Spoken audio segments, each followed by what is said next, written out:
Les abonnés, j'espère que vous allez bien. Aujourd'hui, on se retrouve pour une nouvelle vidéo et c'est un format particulier que je vous ai concocté parce qu'aujourd'hui, je vais vous raconter l'histoire du roi David. J'ai décidé de maintenant vous raconter les histoires de grandes figures, personnalités qu'il y a dans la Bible. Alors, c'est parti. L'histoire du roi David est une des plus riches de la Bible. Elle révèle la complexité du cœur humain, la fidélité de Dieu, mais aussi le chemin de la repentance et du pardon. Comme nous pouvons le voir dans le psaume 51 et 32, David a écrit des psaumes de repentance, mais ça, on en parlera un peu plus tard. David naît dans une famille modeste à Bethléem, le plus jeune des fils d'Isaïe, alors que personne ne le considère parce que, voilà, c'est le plus petit de ses frères, on se préoccupe pas trop de lui, mais c'est pourtant lui que Dieu a choisi pour être le roi d'Israël. Donc, alors qu'il n'est qu'un berger, le prophète Samuel vient vers lui. Il vient loindre, illustrant que Dieu regarde au cœur et non à l'apparence.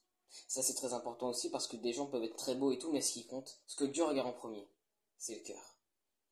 L'Éternel dit à Samuel: ne considère point son apparence et la hauteur de sa taille. Donc, pas comment il est physiquement, ça c'est pas grave. L'homme regarde ce qui frappe aux yeux, mais l'Éternel regarde au cœur. Nous pouvons lire ça dans 1 Samuel, chapitre 16, au verset 7. C'est-à-dire que quelqu'un pourrait être très grand ou quoi, ce qui compte dans le fond pour Dieu, c'est le cœur. Et cet événement que voilà, on vient de lui parler, ça marque le début d'un destin extraordinaire, dans lequel l'humilité précède la gloire. Pour commencer, je vais parler de la foi de David face à Goliath. David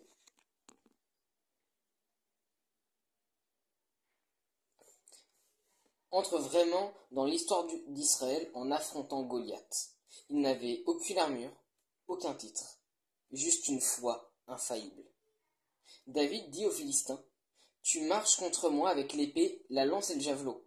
Tu marches contre moi avec tous les épées, tous les armes de bataille que tu as, mais moi, je marche au nom de l'Éternel des armées. C'est ce qui est marqué dans 1 Samuel, chapitre 17, verset 45. Par cet acte, David manifeste une confiance totale en Dieu et inspire le peuple à faire de même.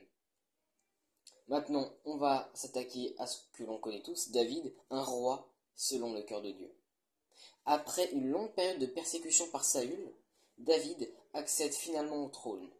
Il unifie les tribus, établit Jérusalem comme capitale d'Israël, transporte l'arche de l'alliance et instaure une ère de prospérité.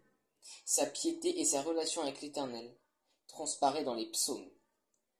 Nombreux sont ceux qui sont attribués à David, qui deviennent l'école de prière de tout croyant. Donc quand on veut prier généralement, et franchement j'en lis beaucoup des psaumes, je peux vous assurer que c'est très bien.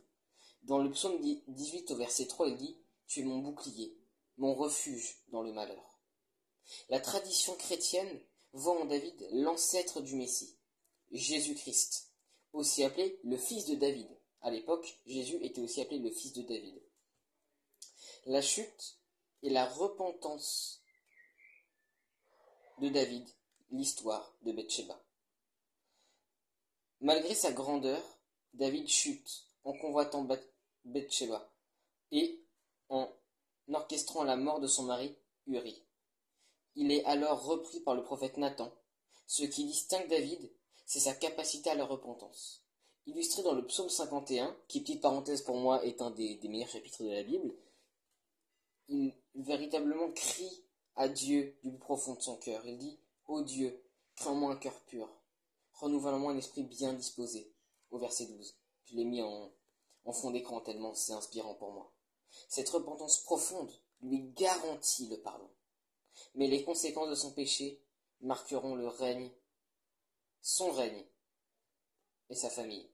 Parce que du coup, il perdit l'enfant qu'il devait avoir avec. La promesse messianique. David a fait une promesse éternelle. C'est de sa descendance que naîtra le roi éternel.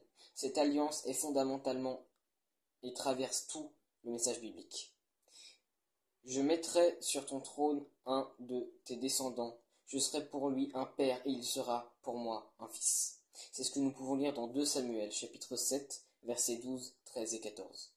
Jésus a été appelé fils de David, accomplissant parfaitement cette promesse, unifiant encore l'Ancien Testament et le Nouveau. David signifie bien-aimé en hébreu, qui en hébreu est prononcé Dawid, avec un W, rappelant la grâce de Dieu qui élève les humbles. Augustin, Ambroise et d'autres pères de l'Église ont médité sur David, voyant en lui l'image du Christ priant, combattant, souffrant et triomphant. La liturgie chrétienne reste imprégnée de ces psaumes. Traverser l'histoire de David, c'est aussi laisser Dieu façonner notre propre cœur à son image. Voilà, j'espère que cette vidéo vous a plu. Si vous avez la moindre question, la moindre chose à me dire, n'hésitez pas à me le dire.